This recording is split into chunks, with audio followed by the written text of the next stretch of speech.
this episode, we're going to learn how threat modeling helps you think ahead instead of waiting for an incident to teach you what you should have noticed earlier. Beginners often hear the word threat and imagine a specific attacker, but threat modeling is not about guessing who will attack you tomorrow. It is a structured way to look at a system, understand what it is trying to do, and identify the ways it could be misused or fail in ways that cause harm. When you do this well, you end up with clearer priorities, better design decisions, and fewer surprises when your system goes live or changes later. The goal is to make defenses stronger by reasoning about realistic attack paths, not by adding random controls after the fact. By the end, you should understand how threat modeling works at a high level and why it is one of the most reliable ways to build security into decisions early. Before we continue, a quick note. This audio course is a companion to our course companion books. The first book is about the exam and provides detailed information on how to pass it best. The second book is a Kindle-only ebook that contains 1,000 flashcards that can be used on your mobile device or Kindle. Check them both out at cyber.author.me in the Bare Metal Study Guide series.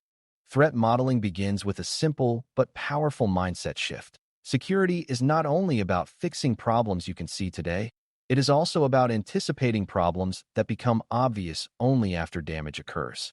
A system can look fine in normal operation while still having predictable paths an attacker could use, such as weak boundaries, overly broad access, or unsafe assumptions about input and identity. Threat modeling gives you a disciplined way to challenge those assumptions before they become expensive to correct. It also helps you avoid the trap of relying only on checklists, because checklists cannot capture every unique interaction between components and workflows. For beginners, it helps to imagine a system as a set of doors, hallways, and rooms, where you want to understand which doors exist, who can reach them, and what happens if someone reaches a room they should never enter. That mental picture turns a vague feeling of risk into a concrete question about pathways and boundaries. Once pathways are visible, defenses become easier to plan, explain, and verify. A useful threat model starts by defining what you are modeling, because unclear scope leads to unclear conclusions. Scope can be a single application, a service and its supporting components, a business workflow, or an integration between partners, but it must be specific enough that you can describe who uses it and what it connects to. If scope is too broad, you will produce generic fears and miss the details that create real exposure. If scope is too narrow, you may miss dependencies that turn a small weakness into a large impact, such as an identity service or a shared database. A beginner-friendly approach is to define the system boundary in plain terms, such as what is inside your control, what is outside your control, and where data or requests cross between the two. Those crossings are often where attacks happen, because crossings are places where trust changes. Good scoping makes threat modeling focused, manageable, and repeatable. Once scope is clear, threat modeling requires you to name what you are trying to protect and why it matters, because protection without purpose becomes a scattered effort. The things you protect can include sensitive data, critical services, system integrity, and user trust, but each of those has meaning only when you connect it to outcomes the organization cares about. For example, protecting availability matters because downtime can halt operations, harm customers, and create cascading failures in dependent systems. Protecting confidentiality matters because exposure of certain data can create legal obligations and long-term trust damage that cannot be undone.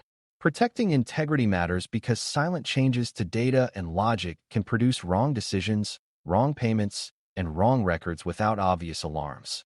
When you identify these protection goals upfront, you gain a reference point for prioritizing threats later. Beginners should notice that threat modeling is not only about stopping attackers. It is about preserving the system's intended outcomes under stress and misuse.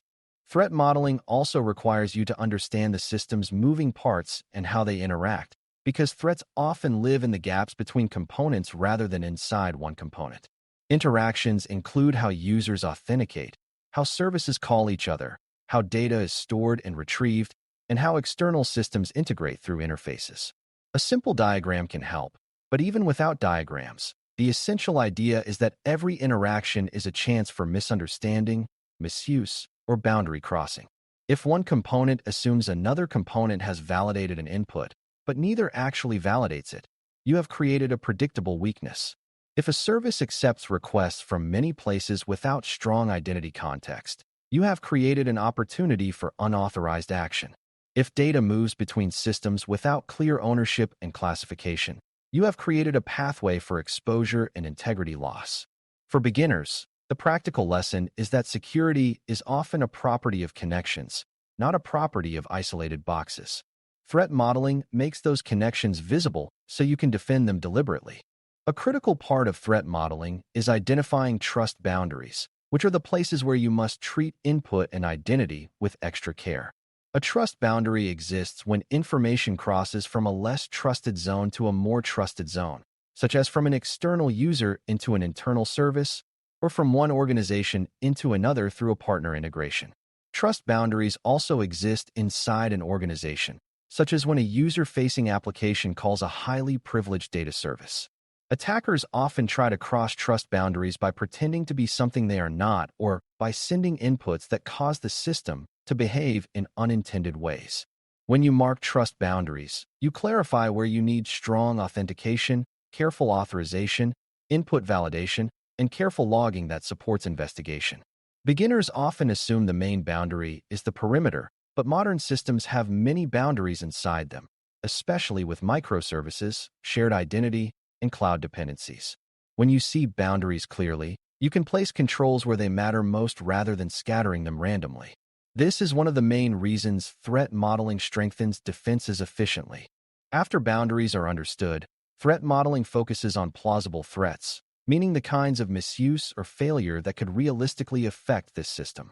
Plausible does not mean guaranteed, and it does not mean you must predict a specific attacker, because the same weakness can be exploited by many different actors.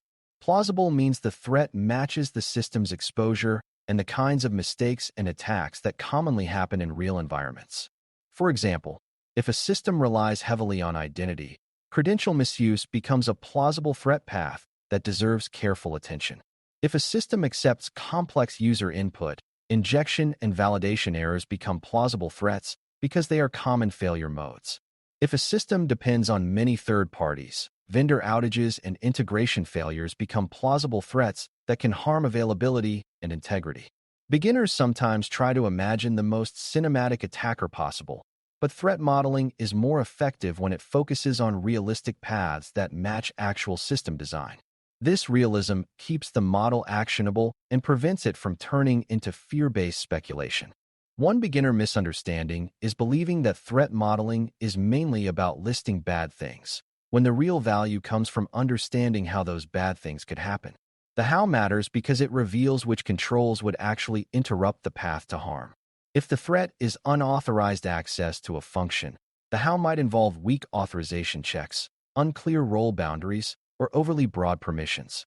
If the threat is data exposure, the how might involve unsafe sharing paths, weak separation between tenants, or logging that accidentally captures sensitive information. If the threat is downtime, the how might involve single points of failure, fragile dependencies, or change practices that regularly introduce outages. Threat modeling builds a chain of cause and effect so you can place controls at the points that break the chain. That is why the output should not be only a list of threats, but also a description of the conditions that enable them. Beginners should learn to ask, what would need to be true for this harm to occur? Because that question produces the most useful insights. When the enabling conditions are clear, defenses become more targeted and more persuasive.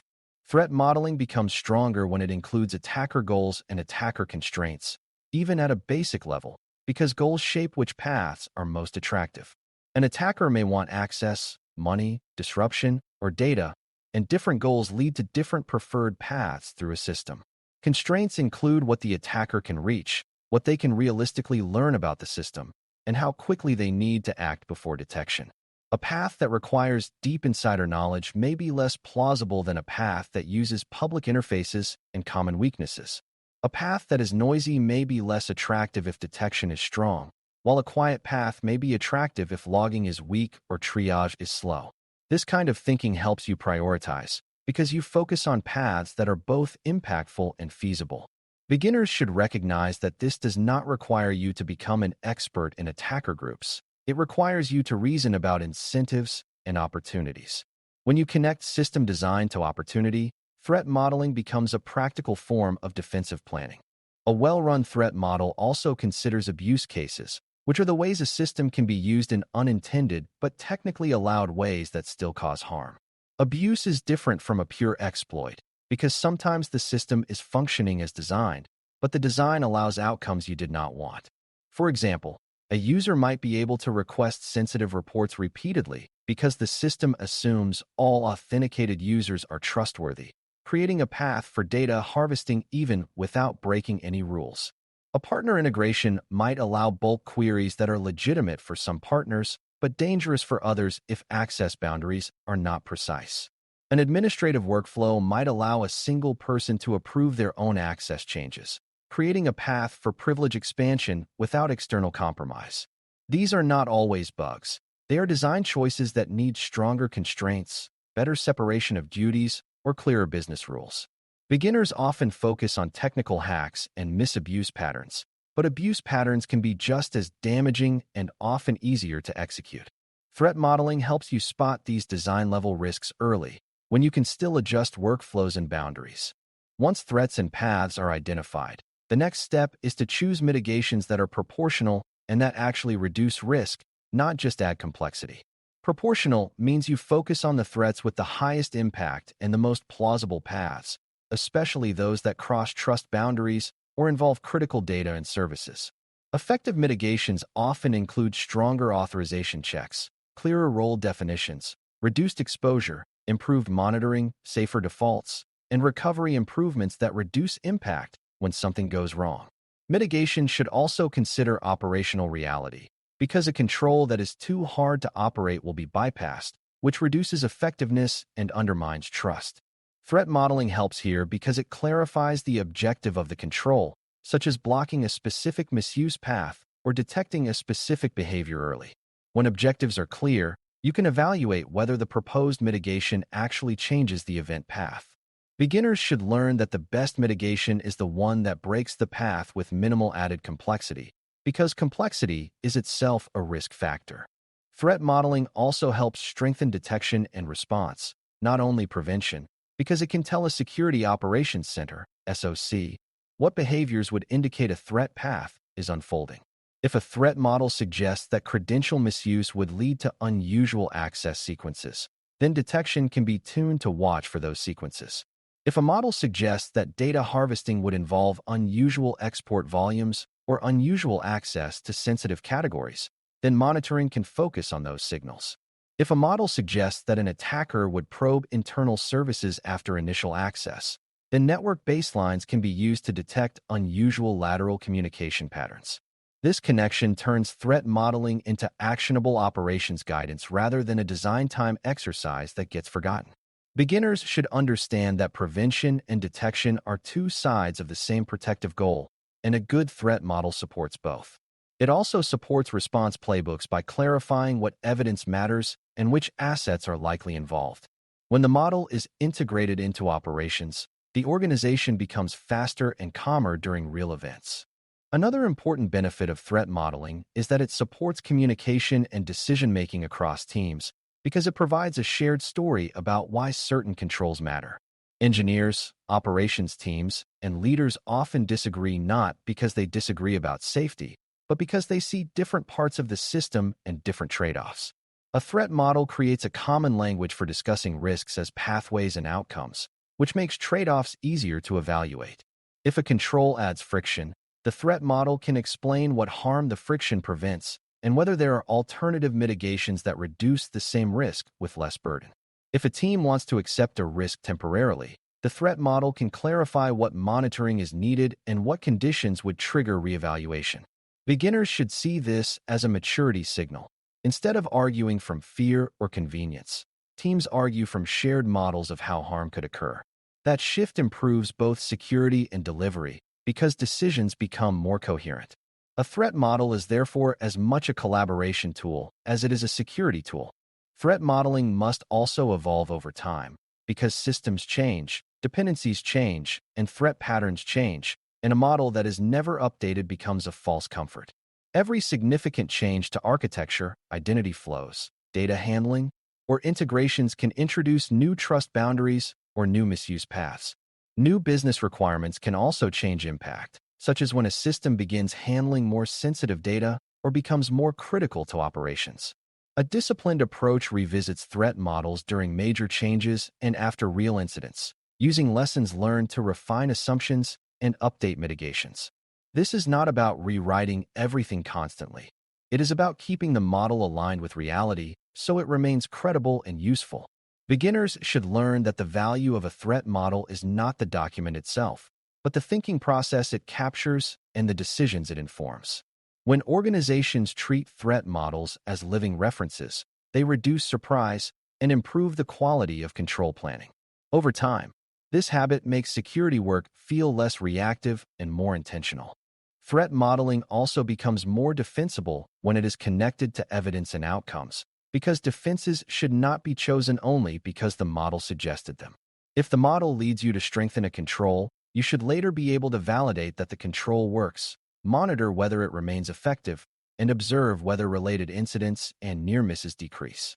Evidence might include improved access review outcomes, improved detection timeliness for modeled behaviors, or improved recovery performance from modeled failure scenarios. This evidence-based loop turns threat modeling into continuous improvement rather than a one-time brainstorm. It also helps you avoid control clutter because you can identify which mitigations truly reduce risk and which ones add complexity without changing outcomes. Beginners often think modeling ends when mitigations are listed, but the stronger practice is to treat modeling as a hypothesis that must be tested through operation. When hypotheses are tested, the organization learns faster and becomes more resilient. That learning is one of the strongest reasons to adopt threat modeling consistently. To conclude, conducting threat modeling is a disciplined way to anticipate attack paths and failure paths so defenses can be strengthened before harm occurs. The practice starts with clear scope and clear protection goals, then examines system components, trust boundaries, and plausible threats as cause and effect scenarios rather than vague fears. It adds value by revealing how misuse could happen, by prioritizing mitigations that break high-impact paths, and by improving detection and response through clearer expectations of what suspicious behavior looks like.